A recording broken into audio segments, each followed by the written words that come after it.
Blog Talk Radio.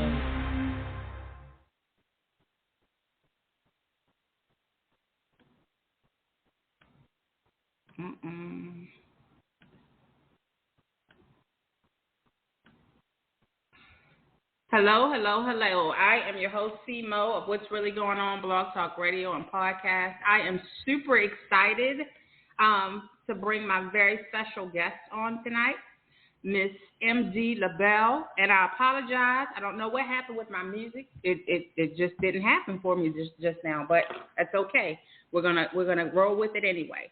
But let me tell you a little bit about my very special guest author, Miss M.D Labelle. She's an international award-winning, best-selling author of 36 books. Her books are in most online stores, paid web novel platforms, and her own bookstore at mdlabelle.com/bookstore. And they are also found in some brick and mortar ones as well. Of course, we will get all of that information from her later, so you can pick up any one of her books. Her genres include horror, erotica, fantasy, thriller, and children's books. She lives in Mount Pleasant, Michigan, with 4 of her 6 children and her husband. So without further ado, I'd like to introduce you to Miss M.D Labelle. Hey, thank you for letting me be on your show today. Thank you for joining me. So I have to ask you this. What got you writing books? What got you interested in writing? I've always been a fan of horror and all that. And when I was really young, when I was about 10 years old, I started reading like Stephen King, V.C. Andrews, Dean Koontz, all those people, the popular genre writers of that time. And even now, there's still that. I was very nerdy at the time, so I would sit there and just read for hours and hours these huge, thick books. And I never thought at any point in time I would actually do it. But I remember when I was about 12, they had this thing called a Young Authors Contest. And I was sitting in class, and my teacher happened to say, well, why don't you write a story for it and see how it goes? And so I wrote a vampire story, a horror story. And it was maybe, I don't know, I want to say 50 pages or so, somewhere around there. It wasn't very long. It was a novella, but I still wrote it. And I entered the competition with it because my teacher it knocked her out of the ballpark. She loved it so much. She's like, you got to enter this so much. So I put it into it, and I won district, which was right around first of school and that. Then I won I guess like 3 schools or 6 schools or something like that. And pretty soon it went to state level, and I won that too. And then it went to national level, and I think I got like 3rd or something like that for all the kids in my grade level. I think it was, I don't know, 5th or 6th grade, something like that.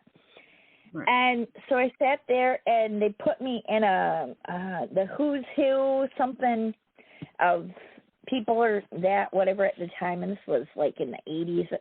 So who knows what happened to the books after that. But it was like a collaboration anthology kind of thing of all these shorter stories. They put them in there of the people that won things and the competitions and that. And so like the 1st, 2nd, 3rd, and 4th, I think, got in the book. And I was one of them. And that was cool. But after that, I really didn't write very much because I was also a violinist, and I was going to do that as my life. I was always going to be a concert violinist doing solo work and stuff. I'd already traveled to Europe in that with a symphony. And so I thought that was awesome. And that was my life goal in life, was just to, go do that and become a soloist. It's like Perlman and all those people were like my big thing back then, my go-to. And so I never thought about it. Every once in a while I would do short stories and that. But after that, I really didn't do too much. And then I went to college, and I got my degree in art and that, and I did that kind of stuff with my music and that. I was in the Midland Symphony for the longest time. And then I had a horrible, horrible car accident where a drunk driver hit me, and I broke my pelvis and everything, my back, and I couldn't even walk for about 6 months. And I had to learn how to re-walk. And mind you, I was 5 months pregnant when I got hit. So we didn't even know if the baby was going to live or anything like that, and I didn't even know if I was going to walk again or anything. It was horrible. Right. And so after that, she came out okay in that, which was awesome. And I learned how to walk again. And then I had twins a couple years later. Well, all that time, when you got little kids, you don't think about writing or anything like that. And so I kind of put it to the side. I wrote like a baby book, I think it was, and I never published it because I had no clue how to even publish back then or anything. And I wrote a few music books and things like that. I even published like a music CD of my violin stuff and that. And I had sold some at like art fairs and that because I used to play in competitions for my music and that, for Scottish violin and that. Well, finally, about 4 or 5 years ago, I had this really strange dream one night, and it was a romance kind of dream, Right. And it was about some guy that had blue eyes, the most gorgeous blue eyes in the world, and it stuck with me because those eyes, I'd never seen that color before in a guy, or anybody, actually. It was just so beautiful. So when I woke up, I took a couple notes down because I could not get it out of my head. And I'm sitting there, I'm like, wow, that would make such an awesome story. So I sat there for about, I don't know, a year and a half to 2 years, somewhere around there. And I wrote this story just over time because the kids were still little then. So I didn't have too much time on my hands. They were like in maybe middle school or before then, I would want to say.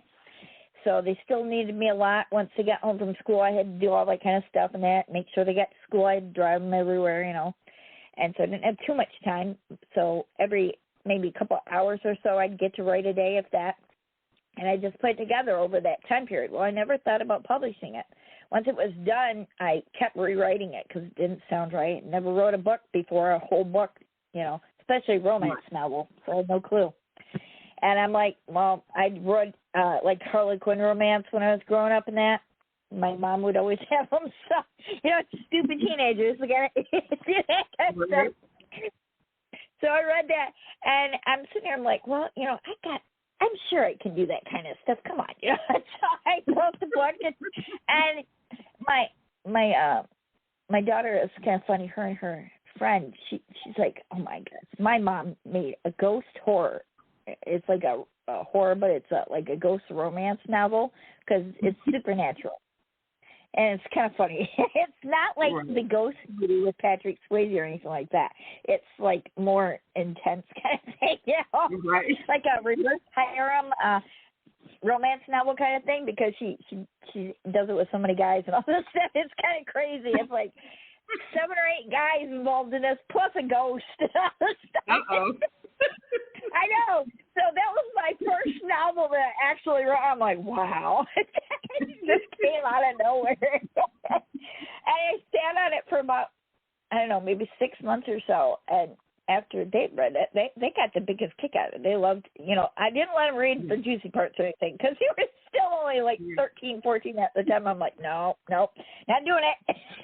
And after they read it, they're like, you got publishers. This is cool. No. And then my mom, she found out I wrote the book, and she's like, no, you've got to publish this somehow, Melinda. Come on, you've got to do it. And I'm like, well, how the heck? Because I'd never known that you could just go on KDP and publish things. Back then, I always heard that you had to go through a traditional publisher. You had to do this, that. It was going to cost a lot of money. And I'm sitting here poor as heck, and I'm like, yeah, I'm not going to have like $1,000 or $2,000 to go put out for a book. It's just not going to work that way. KDP is actually, I probably saved a lot of people a lot of money because some people are still not aware of KDP. KDP is... I have people every day that they sit there and they're like, what is that? I'm like, oh my goodness, you don't have to spend thousands of dollars and go to a traditional publisher or do these other things like this. They call them vanity publishers. I hate that because they sit there and, it's just horrible for our other authors and that. So I don't know, but yeah, it was crazy. It ended up publishing. So, but you know what? Something that I did early on was shop stories to publishers and see would they be interested. And they were, but then I was like, nope, not going to do that. I'm just going to go through KDP. But I was like, okay, I know that I could do it through a traditional publisher. They like the story, but I'm so glad I didn't go that route because suppose I didn't sell $5,000 worth of books and I've given these people But so are most of your books like based around like dreams that you had, people that you know, and you create characters about them, or I know you said the first one was a dream that you had about the guy with Right. pretty blue eyes. So do you Yep. get most of your book ideas from dreams, or do you sometimes come up with them other ways as well?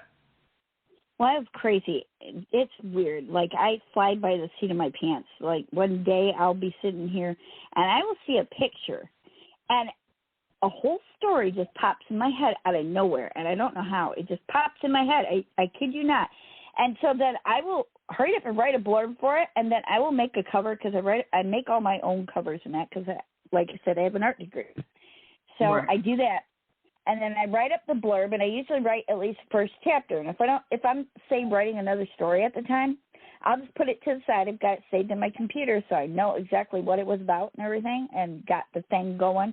And then when I'm ready for it, I just go back to it and start anew after I read the first chapter and that. And I've always kind of got it in my head, but you always need a refresher course. But I've done that where I've seen like pictures and it just pops in my head. Right. There's been times where I've listened to like a song on the radio and a whole story of stuff just pops in my head, and it doesn't even necessarily have to be part of that song. It can be just like a few words that just click, and then story pops in my head, and I honestly don't know where they come from. They just pop up. Most of the time they are from dreams in that. It's really weird because I have very vivid, colorful dreams that are like really real. And it creeps me out. So that's why I get the horror ones from those. Right. So like, okay, because you have so many genres, see, what I think that's so interesting, because most authors, they will stick to one or maybe two genres, but you have quite a few. So, like, what made you veer off? Well, I guess sometimes when you have kids, you decide to do children's books, maybe. But no, actually, that wasn't it. The reason why I did all the different ones is, I always wanted to do my own bookstore I've got a set goal. Me and my husband's my manager, and he's very good with the books and all that kind of stuff. And he had his own business for a while in that. So he does all the tells me what to do with the marketing and all that and business decisions. But we had talked about this because I've always wanted to do my own online bookstore and that. So that way when I've got an ultimate goal after 5 years where I am going to do 100 books within those 5 years at least, and then I'm going to have the online bookstore because I've already got it, but there's only maybe 15 on there because I have at least 4 exclusive on one of these paid web novel platforms and that, and then there's a couple of them I took off because they're not that good yet. They were the very first ones I wrote, so I've got to redo them kind of thing. And a lot of them, like say if they're in Kindle Unlimited, I can't put those on my ebook store and stuff like that. So I've only got about 15 actually on my bookstore, and I want to eventually take them all off of everything else and just put them on my bookstore. That way it's all self-inclusive. Everybody will just go there. I'll have all those. And the reason why I did the kids' books is because that way there was something for everybody. Like Amazon, they've got something for everybody, and I wanted to be able to do that. So I figured, I love kids. I love kids' books. They're so cute and colorful and everything. Everybody loves them. They see them in bookstores, and people gravitate towards them. And that's why I did that. And, of course, the horror I love. And the romance novels, a lot of women love, kind of thing. I do thrillers because suspense and that. People love that. And the dark romance kind of thing, it kind of all ties in together and in a way, because the horror, I never really thought about it that way because I don't like putting the horror and the like erotica and romance and stuff together. I like to keep them separate, but this last one, it's kind of like a mesh of them all together with the serial killer and that. So I guess, I don't know. But I started doing the erotica ones because I know it's like a big, big thing right now, and I had a weird dream about that kind of stuff anyway, so I just did one. And apparently everybody loves my books when I write them like that because I'm very ultra descriptive and things. Right. But, it's still, you can get into it, and it is very, you sit there and you're like, wow, this sounds like I'm just stepping into it. I've had so many readers tell me, they're like, you're so descriptive in that I feel like I'm watching a movie, literally. And they love that. And I used to not write that way because when I grew up, when you read Stephen King and that, not everything was ultra descriptive. You got to use your imagination in that. But everybody nowadays, they prefer you to literally tell them every little minute detail. And I don't believe you should have to do that, but, you got to go with what the reader base wants. Otherwise, nobody's going to buy your books. And ultimately, the plan is, as an author, you want people to read your books. And if they're not, what's the point of writing them in the first place if nobody ever sees them? So, I don't know. And I was going to say, I was just looking at some of your covers, and all of your covers are beautiful, by the way, the covers of your books and stuff like that. But I was thinking, like when I was looking at one, I was like, oh, this would be a cool movie. And then I looked at another one. I was like, this would be a cool movie too. Have you thought about shopping your books like networks or trying to transform them into screenplays? Yep. Actually, I just did a TV interview when I was at the Dreaming Dirty in Michigan conference kind of thing with those 100-plus authors. They had asked me to do a TV interview where it's going to be shown in Chicago and I believe Texas in the fall. And the guy that does that, he also works with this company that does movies and that.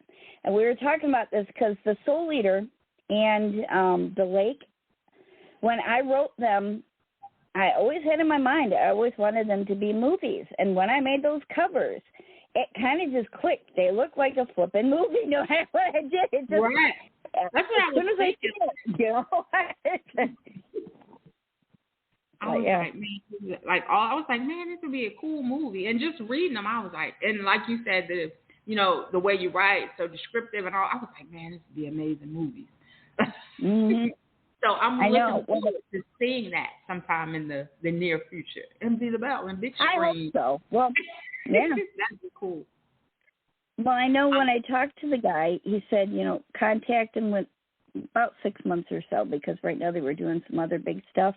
But they're not a huge company, but they're working on it and that. And I'm like, okay, well, I can work on that. And I know there's programs you can do for, like, screenwriting, or he could do it himself because he does it too. But I'm one of those kind of people where I'm real picky, and if I can't do it myself, I won't have anybody else do it because I don't work with people well, unfortunately. Right. I get it, because they're not going to do it like you want it done. You know how you want it done. You know what you want it to look like and sound like. So nobody better do it.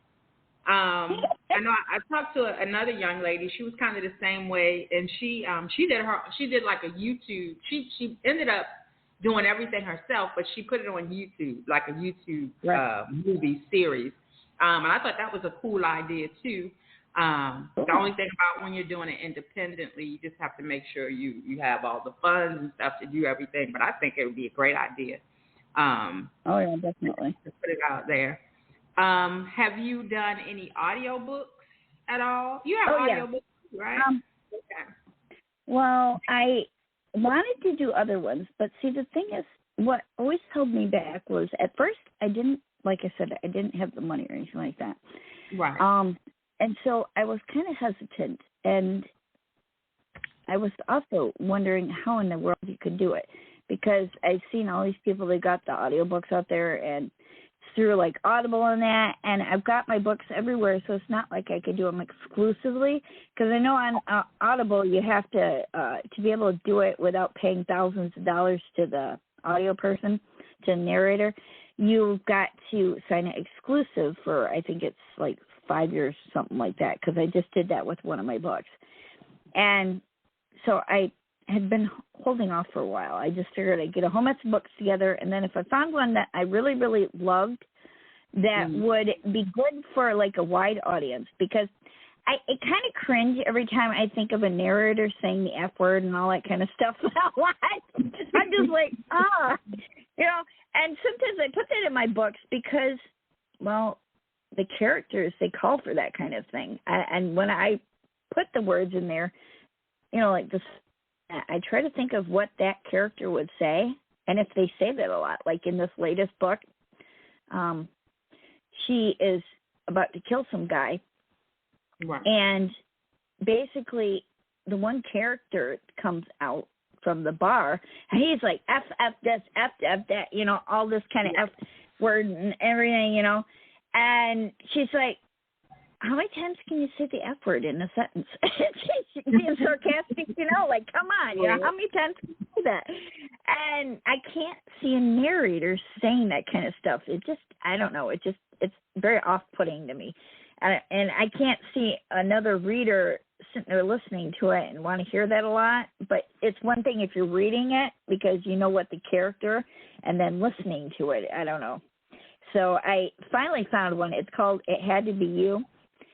And when I wrote this, it just kind of clicked. It's not one of the ones where it's got descriptive sex or anything in it. And it's very sweet and lighthearted. It's about an hour and a half long on audio. And I found the perfect narrator.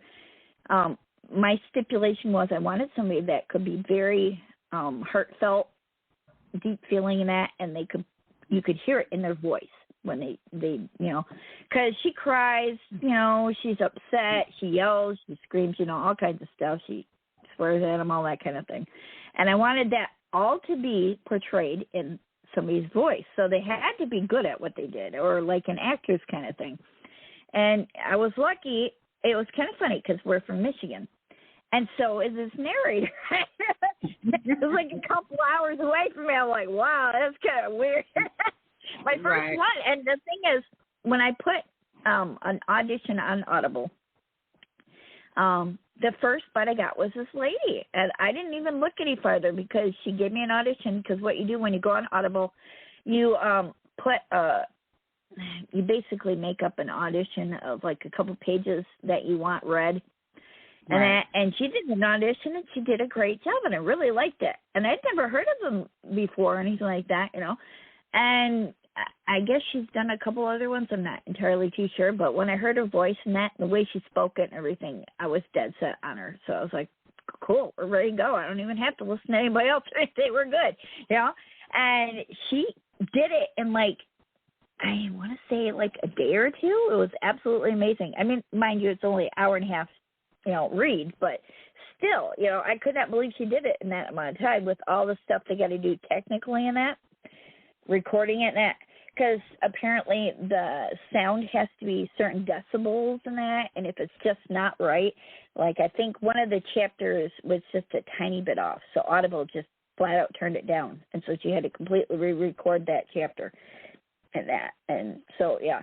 I have no clue how they even do that, and I'm not even going to try it myself ever because I'd probably fail miserably. So, but you know, I couldn't believe it, and so that was perfect. And people listen to it, and they love the book, anyways. But when they listen to her voice, it's just perfect with it. So, and it's one of those kind of it's a bully to romance lover kind of thing. So, you know. But I was going to say that's pretty cool to find, because most times when you hear, I know because I teach too, so whenever the kids are listening to audiobooks, the narrator is always very monotone, like it's just the same, like no real inflection or anything in their voice. So that's pretty cool that you found somebody to get all the emotions and all that stuff in there, and it sounds good. Because I know sometimes I'm listening to audiobooks and I'm like, what in the world? There's a difference though. They have like you can do like the narrator, and I think that's probably more what the kids listen to, because there's the difference between the two voice actors, where if you want somebody that's going to actually just narrate your book and just read it like all the people, just one monotone voice. But then she got where, you know, she actually tried to portray like the guy in that, so she'd get a little deeper voice and all that kind of stuff, or hey, you know, kind of thing. You know, I'm like, that's cool. I like that. You know? Right? So that was awesome.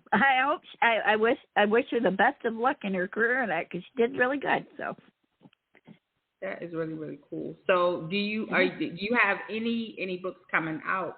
New books coming out soon? Or? Oh yeah, I always do. Like every week or two, I've got a new book coming out. I type super fast, and things just like run through my head. I don't know where they come from and that. They just shootout. And, right. and my husband says I'm like schizophrenic and all this because I So just literally think of all these different characters in that. So every week or two I've got like a new book coming out, I swear. So typically how long, I know you said the first one it took maybe like 2 years. Yeah. But so now how long does it take you to write a book? Well, this last one, it took me about a week and a half. And those are just novellas, mind you. Because what I'm doing lately, I've noticed a trend on Amazon and Kindle. They tend to like the novellas a lot better because right. they can read them quick, like in the afternoon and lunch or something like that, and it's all good to go. Usually I just do standalones, but this that Love Me and Just Love Me Now and all that, right. the Bad Behavior series one, I did that as novellas where they're about anywhere between 13 and 18 to 20 chapters. And it's, I don't know, about maybe 20,000 words, right. how they, categorize it or whatever. But they're real thin books. But what I've noticed is, like I said, on Kindle and Amazon, they really seem to like that right now. It used to be when I was working with, like, the paid web novel platforms, they did, I don't know, it was maybe 400 pages or so, something like that I would do. And that took me about a month, typically, between 3-4 weeks, something like that. But these, I can shoot them out in a week or two, no problem. Wow, that is amazing. Yeah. Yeah. And so that's why I've got to get probably about 30. I figure if I can get 30 books done this year between kids' books and everything, because the kids' book will take me upwards of a week, because what I do is I do all the artwork and everything all myself. And I have to go through, I've got to, each picture I go on Canva and Photoshop and all that kind of stuff, and I work it through, with all the different pictures and everything and make it to my own. Then I got to put the wording to it and everything. So, you would think that kid's book would only take like a day, but it's really mind-nerving. It just racks my brain sometimes, and then it irritates me. So with your children's books, do you have like, some people when they write children's books, they just have a specific character that they use for all their books, or do you just make different characters in each book? Well, that little series is going on right now, like Casper's Halloween, Casper's Thanksgiving. I'm going to eventually try to do all the, major holidays, July 4th, all that kind of stuff, or an Easter and all that. That's like my goal of the next couple of years, to get all of them done. And that's basically what I made that was. It's a black cat. And he gets into trouble because we used to have this black cat named Casper. He was a young thing, little boy. And he died, unfortunately, like last year. He all of a sudden out of blue just got real sick, took him to the vet. They did surgery, and he was dead that day. And they were heartbroken, and I felt so bad because my vet was bawling and giving me a hug and everything, It was my cat. I'm like, wow, I felt so bad, And so I always wanted to do a cute kid story because he would do the stupidest things, And so I wanted to immortalize him in these books, and that's why I did that. I thought it would be the most adorable thing because everybody, they always say, oh, don't get a black cat because it's bad luck and all that kind of stuff. And I wanted to show that it doesn't have to be in that. And so I always try to put a moral in my stories when I do kids' books and that. And he's starting to grow up a little bit, and so he gets into trouble a lot. And so that's that series. And then I've got the Thumper.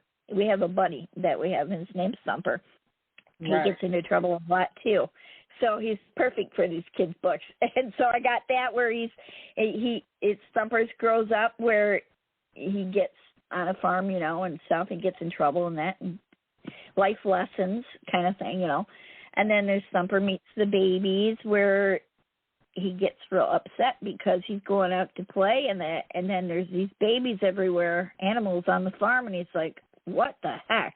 Why are all these babies around there making me mad? So he's stomping all the time and everything, trying to get He's like, I don't understand. And then the mom's like, well, you do know that you were a baby once, and where do you think you came from? Exactly. And he's just like, oh. So, yeah. So I always try to put, like, themes in them. And then my latest kids book, because the other ones I'm just going to keep going with over the next couple of years, obviously. But it's called A Birthday for Mimo. And you know how some kids, they have tantrums and stuff? Well, this one's kind of like that. It's a life lesson thing about tantrums. And also, can you forgive people and how you really need to, because things aren't always black and white, basically. And so, you know, the birthday starts out and her little boyfriend comes over and she's like, oh, I love you, big hearts and stuff. It's really cute because it's a cat, you know, this like striped cat or whatever. And I named that one because we have a cat named Ushi. She's this big, she looks like a cow, and apparently cow in Japanese is Ushi. My daughter named her because she knew about Japanese stuff, you know. And she's like, oh, we got to name her Ushi because she looks like a cow. I'm like, okay. That was a weird name. But then I started thinking about it. I'm like, oh, that'd be perfect for a book. Just name them like a Japanese cute little name.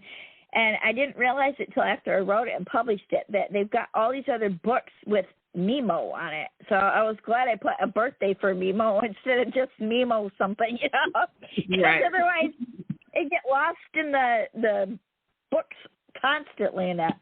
But yeah, I got to do more of those too. I just haven't decided what I want to do. Probably like a bully thing or something like that, you know. Because like you said, you always, with kids' books, I've noticed a lot of them nowadays, they're all about sick things like farts and all that kind of stuff to make kids laugh or stuff like that, or just for book sales. There's no life lessons or anything anymore. I don't know if it's a trend or what, but the kids, they're not getting that from their parents. They're not really getting that stuff from school, so they got to get it from somewhere. And, you know, might as well start with me, I guess. You're right. We live in a different time, and kids are not. They're really. If you write a book with life lessons, just life lessons for them. Social skills. They are not getting it at home. I know for sure. Some of them aren't. And then in school, you can only do so much for them. So those books are definitely important. Yeah. So, especially for little kids. I was going to say, since you do have so many genres of books, and I know some are series and some are standalone. Have you ever like mixed up like when you're writing a book and you accidentally put like another character from another book? You know. Yeah. Oh, I have to tell you, I got a reader was sitting there one day, and they're reading my book, and they're like, wait a minute, is this person's name Gerald? Or I forgot what the other name was. And they're like, wasn't the husband's name this? And at that time, I was writing for all these paid web novel platforms. So I was doing about 4 books at a time, mind you. Like I had, I was doing 4 actual books a day, like writing on each chapters, because on paid web novel platforms, what you do is you write a chapter at a time and you publish it. And then these people read the chapter each day, you know, and then they go back the next day and they're constantly bugging you. Oh, when's the next chapter coming out? You know, when's it going to be here and all this stuff? I'm like, well, you got to wait till tomorrow. That's what the schedule is, you know. And I'd have them, they would like heart me, and you'd get these notifications constantly on your computer, and I'll be trying to type, and I'm like, what? Stop, people, come on. You know, and they get so enthralled. Yeah. With the novellas, they can read and they can kind of interact with you too, and like ask you questions about the next book or the next chapter. Yeah. Oh, okay, that's pretty cool. And it kind of irritates me, and I've gotten away from writing on paid web novel platforms because of several things that have happened in that. But it's just that was part of it, because I love talking to my readers and that in social platforms and stuff. I'm on Hive, I'm on Clapper, I'm on Instagram, you name it. Facebook, TikTok. I've got I think, like 3,500 viewers on Instagram, like 2,500. Facebook, it's like 5,700 followers. Clapper, I just got on there, but I've got like about 200 on there, and the Hive and all those kind of places. So, and I'm even on Twitter, but on Twitter I still haven't cracked that one. I've got maybe a couple followers, but I don't go on there very much. So, but I do Pinterest and all that kind of stuff. And the thing is, as an author now, you have to go on every known platform to man. Otherwise, nobody ever, hears anything about you whatsoever.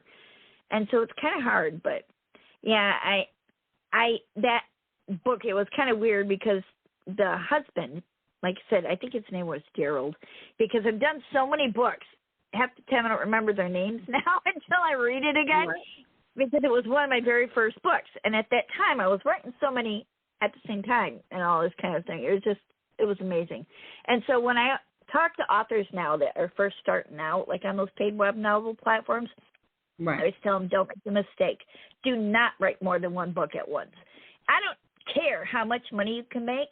It is not worth it, because ultimately, you as an author, it's your namesake. If you screw up and you make a really bad book, it's going to follow you forever and ever. I tell you, and that's why there's been a couple books that I've taken off, because until I get the time to go back and edit them and that and really rewrite the kind of thing, when I first started writing, it was pretty bad. I mean, I hadn't read a book in about 20 years, because with the kids and everything and my violin career and that, I did not have time. And it just, because I lived for my kids when they were little and didn't do anything else except for my kids. So what else, But yeah, and so it was kind of funny because I had the reader come up to me, and they texted me, like, and left a comment and everything. Like, you might want to check this, because I'm pretty sure like 2 chapters ago you just named him something else. And I'm like, what? I'm like, thank you so much for telling me. I went back and I fixed it right then. I'm like, dang. Well, see, the thing is, back then, at paid web novel platforms, they do not really edit the stuff. It's up to the author. You just go through, you write the chapter, you run it through Word or whatever, and they don't really care about spelling and stuff very much, because most of the time they're even Chinese or Nigerian, whatever, and so you kind of, you eyeball it, and if it looks good, you hit the publish button, and nobody really cares as long as it's got a good storyline. Sometimes it doesn't even have to have a good storyline, unfortunately, but, it's just amazing. But I guess there's so many authors out there now. There's millions of them, so, but yeah. Sometimes if a story is really good, I can overlook, like, some minor mistakes. If it's, like, just a great story, I won't, like, contact the author and be like, do you know you put C instead of so? You should. I know. I had one of the other author friends, one of my guy author friends, he was reading the Lake series, and it was like the second or third book.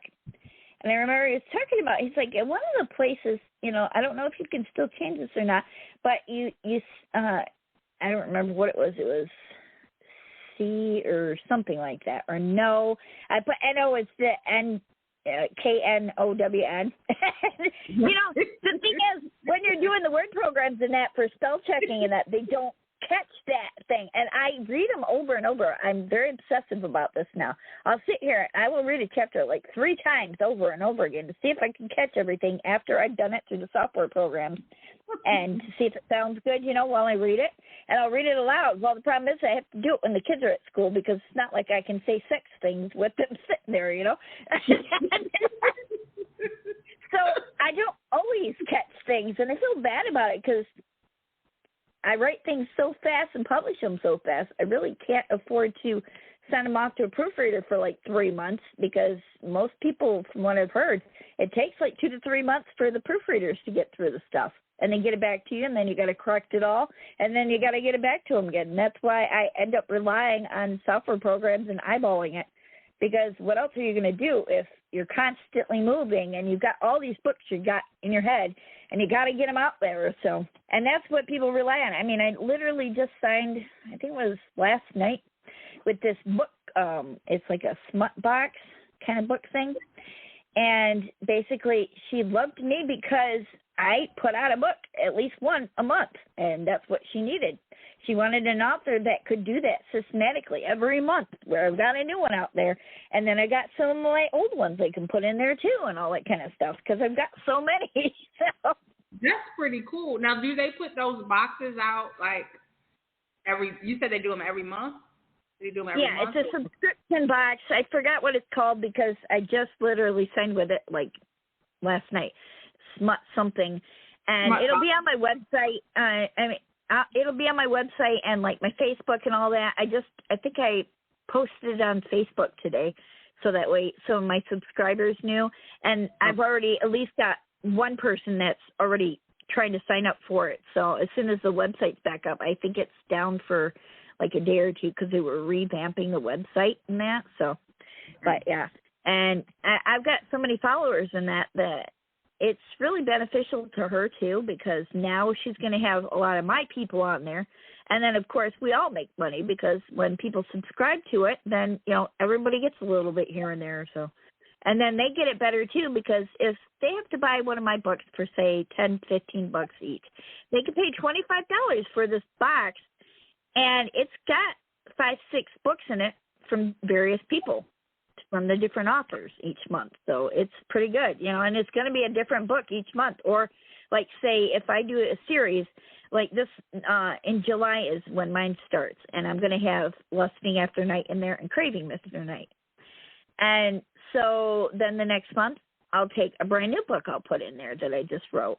And then the next month I'm going to do like an older book that I've wrote. And so it'll always be something different because, you know, most of the time people won't have those books and that. And the next month I'll have a new book.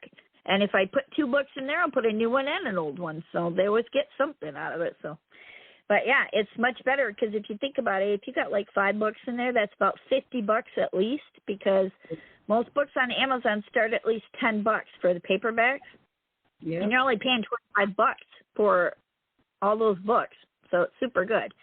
But and just think, because you have so many different types of books, you could probably start your own like horror box or your own children's. Oh yeah, I was thinking about it.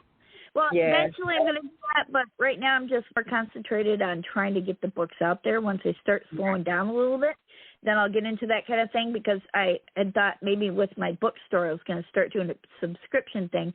And once I start doing that, what I'm going to do is I'm going to add other authors that are my friends in that, because I've got, like I said, over like 10,000 authors I know that I've talked to them about it and stuff, and some of them would be more than willing to do it. So, you know, I'll get them on my website on the ebook store and then sell subscriptions to the ebook store, and every month, you know, they may pay whatever, like Kindle's like $10 or something like that, you know, or $9.99, whatever.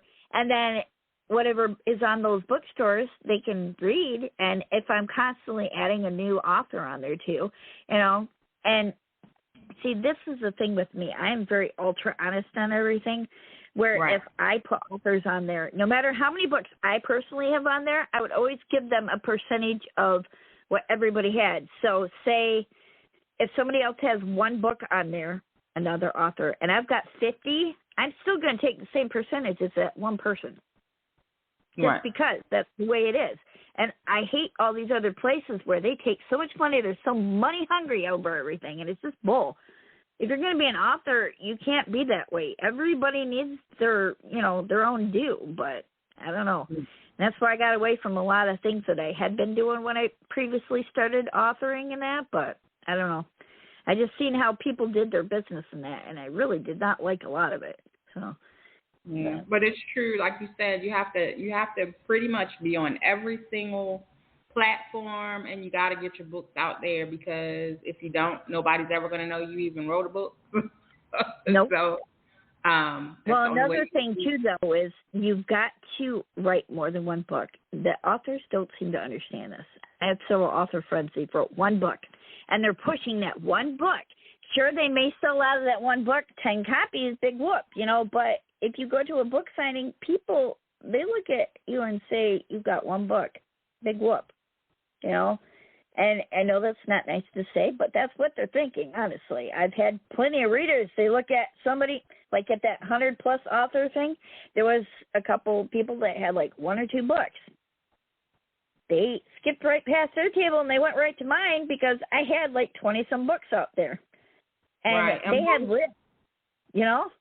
Yeah, so, and I think most best-selling authors have like 15, 20, 25 books out there. You're right about that, definitely. Yep, you've got to. You won't get any recognition until you do. That's the problem. So. Okay, so please let everybody know where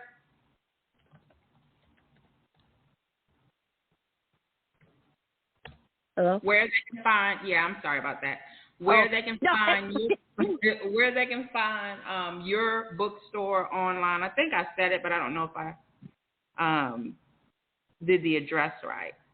So could you give us all your handles for your different social media sites and everything? Okay. My website is mdlabelle.com. So M as in Melinda, D as in Dean, whatever, LABELLE.com. And if you want to get straight to my bookstore, you just add one of those forward slashes and a bookstore on the end of it, and it'll go straight to the bookstore, and you can look those up. Otherwise, it'll go to my main page where it's got like my picture and a little, tells about me and stuff. And then up at the top, there's like little slashes in that you can click on. It'll bring down the menu and can go to the other stuff. But I've got like an art gallery on there and everything, pretty much everything. On social media, on Facebook, I'm not going to say what it is because it's a long thing. It's not just the M.D Labelle. But if you Google it, you can like click on, say, Facebook, type in Facebook and M.D Labelle, and it'll bring it up. There's a couple of them, but mine's the only author one. On Instagram, it's M.D Labelle. I think it's at M.D Labelle, yeah, it is. And then TikTok's the same, at M.D Labelle. I think Clapper is author M.D Labelle, either M.D Labelle or author M.D Labelle. And then the Hive, it's the same. I try to keep it nice and simple because obviously if you know my name, you can look it up. So, and if you can't find it that way, like I said, you can always Google it and it'll come up. I remember if they put your name in the search bar, I think all of them comes up. And this will be on demand on Spotify, Apple, all those iHeartRadio. I'll also stick all your handles in there as well. When they're reading your bio, I'm going to add that in there as well, so they'll be able to find you that way.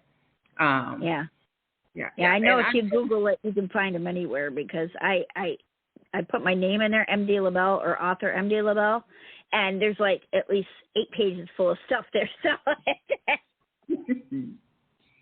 she's not Patty Labelle, got the guy. She's I got that on Walmart because I'm on Walmart and also like not Kroger, but Target. I'm on Target.com and Walmart.com too. And if you put in Patty, or if you put in just Labelle, you get Patty Labelle for everything. It's like, no. She's probably written about the Moulin Rouge. She's wrote a lot of books. They're a lot cookbooks and all that kind of stuff. And then about her music career and all that. She's wrote at least 20-some books. So they're like all over. Really? I'm like, no, it's not. I'm not kidding. I didn't either. I never knew it until I tried to put that in because I wanted to see if my books were showing up on the thing. And I put Labelle. And I didn't see mine anywhere. And I seen Patty Labelle. I'm like, what? I didn't know she ever wrote it. So you got to put M.D Labelle. Otherwise it won't come up. Be like, she's in concert. She's selling books. She got a new book out. Yeah, exactly. It's just all these cookbooks, and she's always got a big smile on her face, Probably raking in the money. That is pretty cool. Okay, so what you got coming up, like in the next few weeks? Are you doing any book signings anywhere? Are you going to be doing anything like that coming up? Well, I've got another interview coming up in a couple weeks. I don't have the information for it right now, but doing that. And then I know at least in July 22nd, I'm going to be here in Michigan at another book signing. There's a couple more that I'm going to be doing this year. There's a paranormal, like a convention in Mount Pleasant here at the Soaring Eagle Casino. I'm going to see if I can do that because I know they wanted me there last year and that. And so that'll be a big book signing because I've got like the Luna's May, the Alpha King, and like May I Alpha and that. And then I'm going to write some more for that. I'm planning on doing the third book in the Bad Behavior series, getting that done in the next week or two and publishing that. So that series will be done. And then I'm going to be getting some paranormal ones done, plus a couple more of the erotica smut things for like the book and that. And I'm always doing like horror novels and stuff. I've got a couple other ones that are going on and that. And like I said, I've got maybe 30, 40 already ready to go. I just kind of have the time to write them all. So. Right. Yeah. And I'm looking forward to reading them all because, like I said, I kind of read snippets and I was like, man, this is good. Man, and also I'm all over the place right now, but I got to buckle down and read one at a time. I know.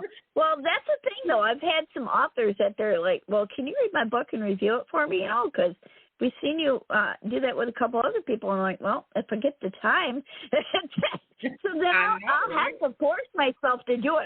I'll sit there for a night and I read super fast too. So then I'll look through it and I'll read it quick and then I do a review. Because, you know, what readers don't understand is reviews are everything to an author. It's not to help us as an author to learn. What it is because of Amazon and all these things.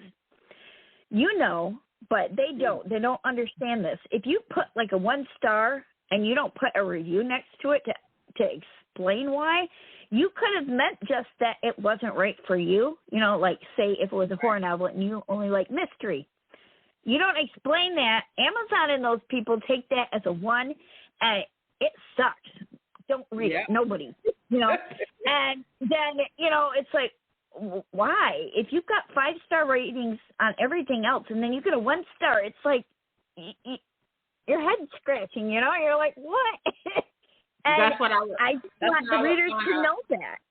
I want to write back to that person and say, you're just a hater. Stay off my page. Well, not even that, though. It's just I think they're lazy, honestly, because, I mean, okay, if they've gone on there and bothered to give you a 1-star, you can write 2 seconds and write a quick sentence saying, you know, this just was not for me or something. You know, you don't even have to write a big paragraph or anything like that. I've told readers that over and over again. You know, if you're going to bother to stop and leave a nasty 1-star or 2-star, you better give me something to explain why, so that way when those other readers look at that, they can say, oh, you know, I just didn't like it or whatever. Or maybe there was spelling errors or something that I could not get past kind of thing.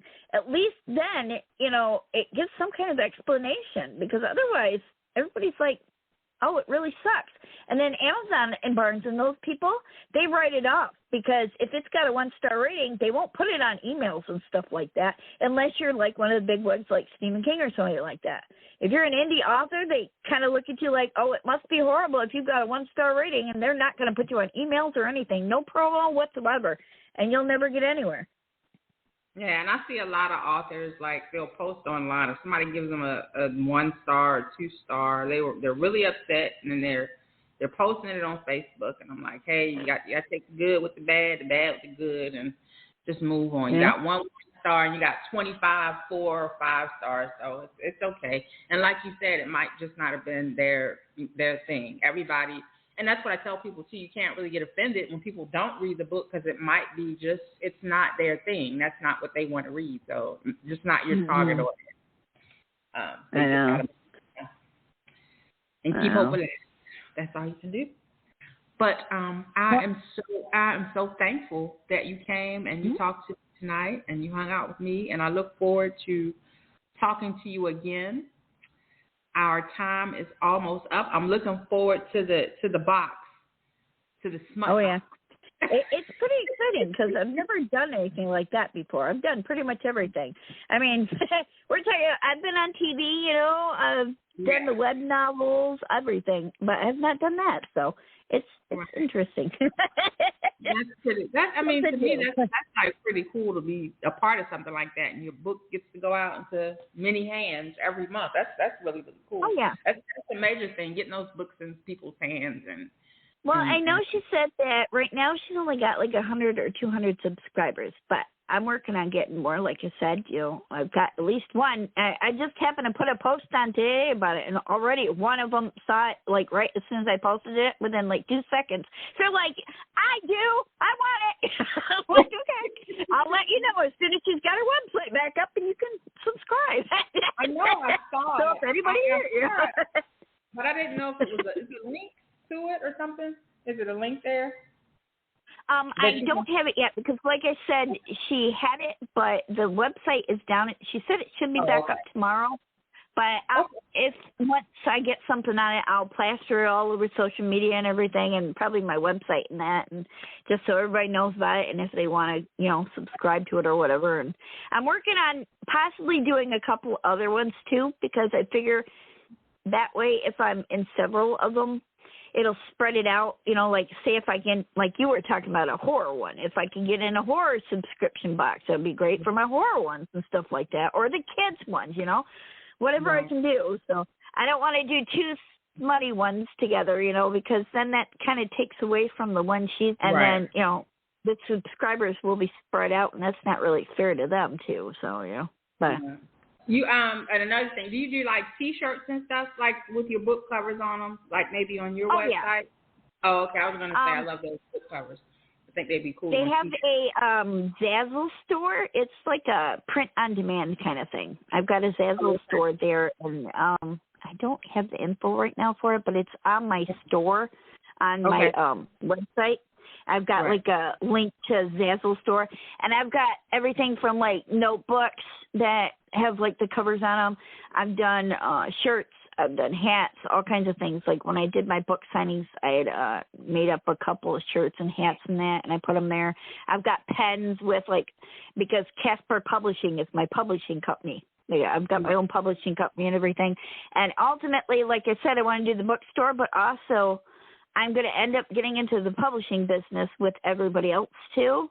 And those people that sign on to me with like the ebook store, if they want their book published and they haven't done it like on Amazon or anything like that, I will do that for them.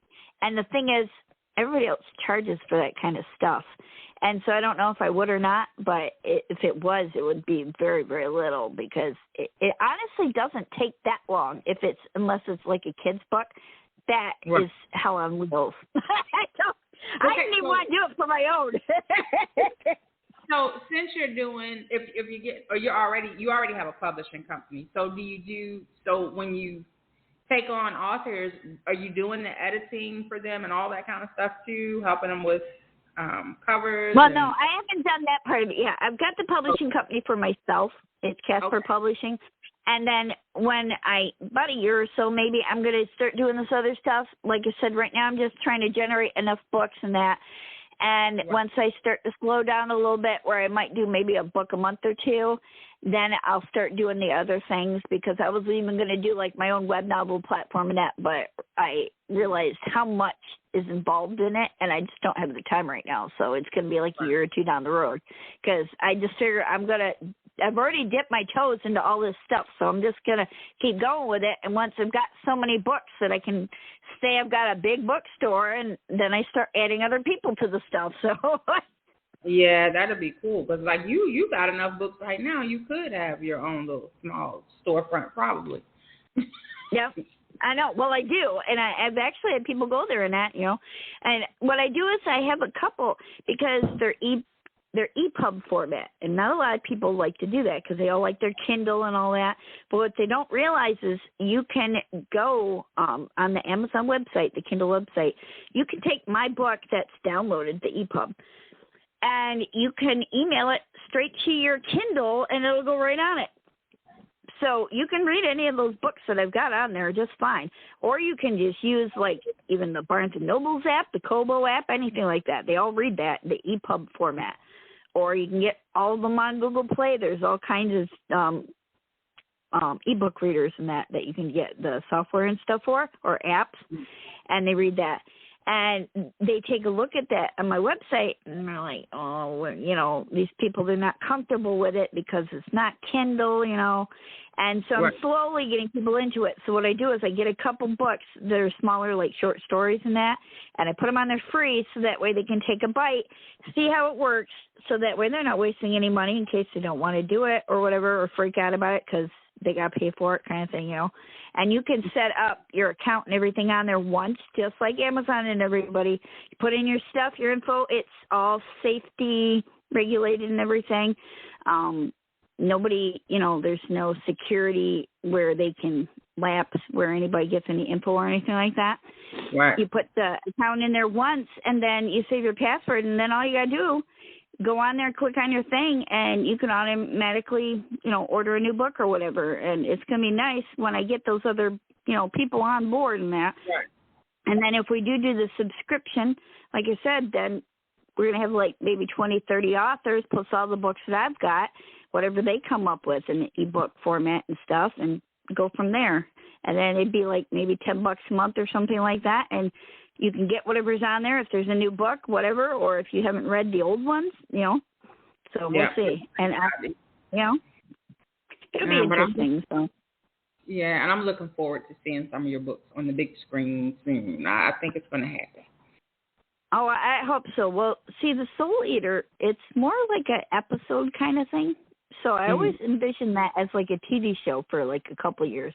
And I could see it keep going and going because I wrote at the end where, you know, I left it open where it can go on, and I'm not going to ruin it, so I won't say what, you know, and everything. Right. But I left it open at the end where it's finished, but it's not. It can always go on forever and ever, you know, that kind of thing, you know. Right. But but the lake one definitely I'd see on a movie. The way you write, you would be your own writer, like, because, you know, most people, they have other writers that help them with storylines and stuff like that. Right. But the way you write continuously like that, like you can write, a book in a week or 2 weeks or whatever, right. It would be so easy for you, I think, if you had, a book on TV or small screen or big screen. You would be able to continue the story. So that's a gift right there. Because people like me, that takes a year to come up with 12 chapters. Well, like I said, it's really weird. And my husband, it always freaks him out that I'll be sitting there and all of a sudden my fingers just like start typing so fast. It's like I'm possessed kind of thing. It's like, I swear you're schizophrenic. There's something. He's always picking on me as a character, and it's just funny. And he's like, I don't know how you come up with all these things. I don't know how you keep it straight. Just say it's a gift. It's a gift. Everybody knows. Oh, yeah.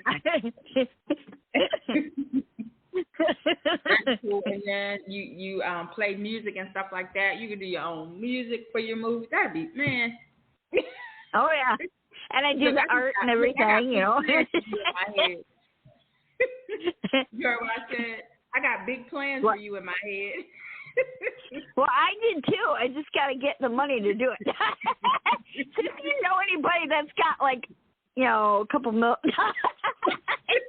Just keep playing the lottery. We'll get there. I know. I did that a couple times. I'm like, come on. It might work. But, you never know. But again, I thank you so much for sharing your love of writing and how it all started and where it's going. And I would love to have you back on again sometime soon. It will be great. Everybody can listen anytime on demand. After this episode airs on iHeartRadio, Spotify, GeoSavon, that's for our overseas listeners, and any other platform where you listen to podcasts. And I will send you the link right after this. MD, I will. In about 10 minutes, I'll send you the link to send out to anybody you want to listen. And I appreciate you again. Thank you so much. And looking forward to talking to you again soon. And good luck with everything. And I'm looking forward to seeing you on the small screen and the big screen. Cool. You too. Thank you, and have a lovely night. You too. Thank you for having me. You are very welcome. Have a great night. Bye-bye. You too.